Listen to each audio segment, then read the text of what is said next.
Here's one tip for every hero in Marvel Rivals. Before we begin, I'm giving away $20 worth of premium currency to one lucky winner. All you have to do to enter is simply like this video, subscribe to the channel, and comment below who your favorite hero is, or if you have any tips of your own you'd like to share. I'll draw the winner in a week's time. Starting off with Adam Warlock, his ultimate provides an indicator for who can be rezzed. You should take note of this and try to res at the last second to bring back as many teammates as possible. You should also use your self-res to reposition to valuable high ground, which can also be useful in making sure your ultimate isn't interrupted. When playing Black Panther, use wall climb to find a good position where you can get in and chain your combo as quickly as possible. A simple combo is to spear, dash, spiral kick, then dash so that you can keep moving with the resets. Black Widow is pretty simple, just click the heads! No, but seriously, you'll be getting dived a lot, so use sprint and super jump to reposition as your team starts taking or losing space. Switch to batons when getting dove and do your best to land your kick, grapple, and melee attacks. Captain America is a solid dive tank, and you should try to rush and disrupt the enemy backline and help your team to secure kills on squishies.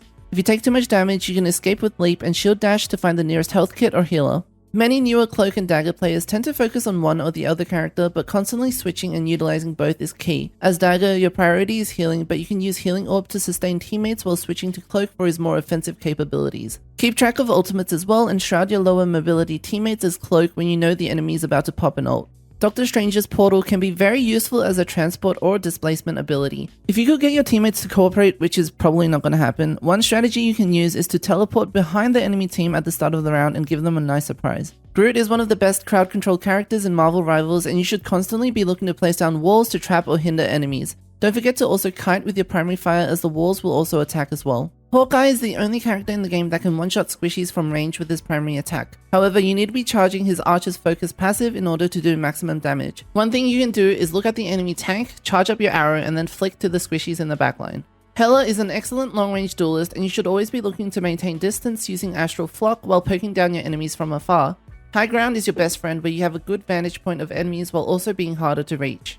As Hulk, you should always be charging your jump, as it's your main source of mobility and allows you to traverse the map quickly. If you want to engage with your ult, you can transform as you're jumping in, so enemies have a harder time running while you transform. Iron Fist is hands down one of the best duelists in the game currently. Always look to engage with 300 HP using Harmony Recovery before using your block to activate flurry punches and then dash meleeing to secure the kill.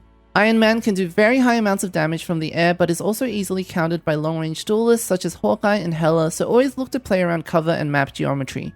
This is also useful when you're trying to escape, so try to make your movements unpredictable. Jeff's ultimate can make or break games. After swallowing enemies, make sure to check the indicator next to your crosshair, as it will show you which enemies and allies you've swallowed. Spit your allies out immediately and make your way to any nearby ledge as quickly as possible. Ideally, you should try to spit them to their deaths, but if this isn't an option, you can sacrifice yourself as well for some guaranteed kills. Loki can be played as a very good disruption backline support that can dive in and out. Try using stealth to go behind the enemy and dropping clones and healing shields to distract them as your team pushes. The key is to put your clones in places where they won't be destroyed immediately and to confuse the enemies as to which copy is the real you. Luna is an amazing support and has some of the highest healing output in the game. Try to save your ice arts for when teammates are taking lots of damage, as it does considerable multi-target burst healing and has very good range, which can come in very clutch. Magic is a highly mobile character who can dip in and out of fights and deal a surprising amount of damage. Look to engage with your discs and focus down one target, ideally a squishy. You should generally use your dash ability as an escape or repositioning tool unless you are confident in chasing down an enemy to secure the kill. Magneto is a good protection tank who also does decent damage when he has more stacks of his iron rings, so try to use your shield for allies who are diving or engaging, or healers who are being dived in the backline. Mantis is another great support with surprising damage and buffs, but you need to be DPSing to maximize her value. The more you DPS, the faster your charges fill up, especially as a critical headshot gives you an instant charge back. When it comes to your damage boost, you can usually figure out who your carry DPS is going to be after the first fight, so try to focus your damage boost on them. Fun fact, if an enemy Mantis sleeps your teammate, you can attack the projection to wake them up from sleep. With Moon Knight, you should try to play on high ground, as you will have better visibility of your unks and have an easier time hitting them. A good damage combo to do is to throw an unk at the enemy's feet, which knocks them up and in, use alternate fire to hit the unk as soon as it pops up, and then throw primary fires into the unk. You can stick Namor's minions on walls rather than just putting them on the ground where they are likely to get destroyed instantly. You should also be looking to use his secondary attack to amplify the attack speed of the minions, so don't forget to do that.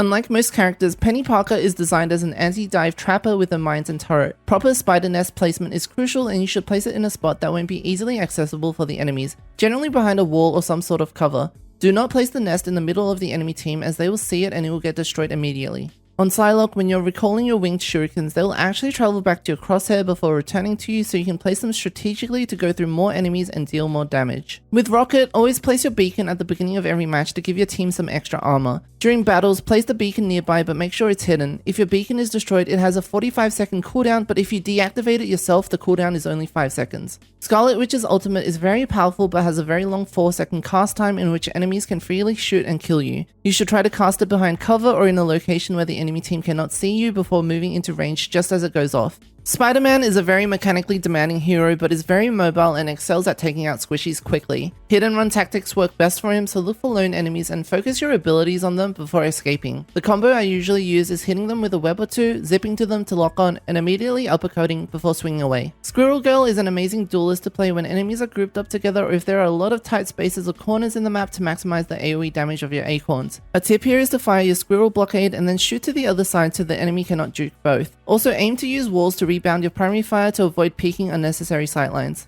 Star-Lord has very good mobility and one of the best ultimates in the game. Try not to expend all of his fuel in one go and rather use it as a repositioning or kiting tool so that you are not completely vulnerable in the air unless you are using your ultimate. Although Storm is a duelist, she actually has some decent support capabilities with the speed and damage boosts. Stay with your team as much as possible and don't fly too high because you are extremely vulnerable in the air while also being harder to heal. Also try to stick to damage boosting during teamfights as her speed boost isn't too useful during combat. Punisher is your fairly standard shooter kind of character, so his kit and gameplay is fairly straightforward. One thing to keep in mind is that his main gun and shotgun are hit scan weapons, meaning your bullets will hit where your crosshair is, but his turret ability is a projectile weapon, so you'll need to lead your shots. When playing Thor, you should try to engage with Awakening Rune before throwing down Lightning Realm. Don't forget that the dash distance and damage on Storm Surge can be increased the longer you charge it for, although sometimes this might not be worth it if you want to quickly secure a kill. Venom needs to be played as a dive tank because he has limited range. You should aim to dive the enemy squishies and distract them while your team hopefully scores some kills. Also, try to stay within line of sight of your healers because you are very reliant on them. Winter Soldier's ultimate can be devastating if you are able to trigger the mark and refresh it, so try to target lesser health enemies and focus one as much as possible before moving on to the next. A useful combo is to hook, dash, and then uppercut, which should proc the mark and kill them.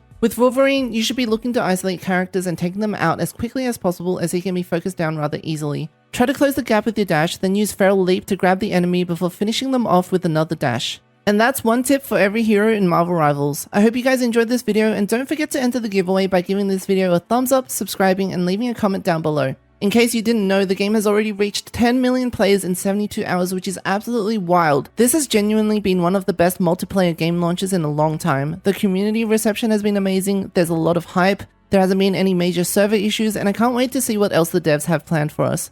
Anyways, thanks for watching and have a great day.